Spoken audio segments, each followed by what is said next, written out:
Hi, my name is Heather, and over the course of 3 videos, I'm going to show you how I turn this into this or this. However, I don't have studio access right now, so these videos are going to be a combination of things I have here in my home studio and documentation I have from past projects. Every piece starts with a high-resolution scan, which can take a while to create. Once the file is ready, I take a virtual viewfinder and make selections at all different magnifications, framing any elements I find interesting. I make anywhere between 13 and 60 square selections depending on the banknote, and then begin the long process of narrowing them down. Only selections with a strong composition make the cut. It's important to me that each selection is capable of standing alone, because it isn't always possible to exhibit an entire grouping together. Once I've done an initial cut, I return to the banknote and decide what elements are important to me and how many squares we needed to highlight them.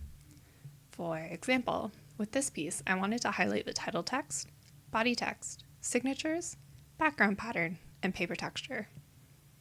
Because there's a lot of variety, I decided 6 squares could show the elements without being repetitive.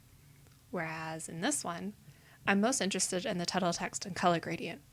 6 squares would have become repetitive, so I chose to do 3 instead. Once I've decided on the final grouping of selections, which are squares that highlight the chosen elements and work together as a group, it's time to create my digital files. To create a convincing replica of the banknotes, I need to slowly build up layers of texture. Although the computer could generate different layers of information for me, I like to do it manually by tweaking color channels and custom mixing colors at the printing press. For the text and pattern, I use a drawing tablet to trace each letter and create color blocks.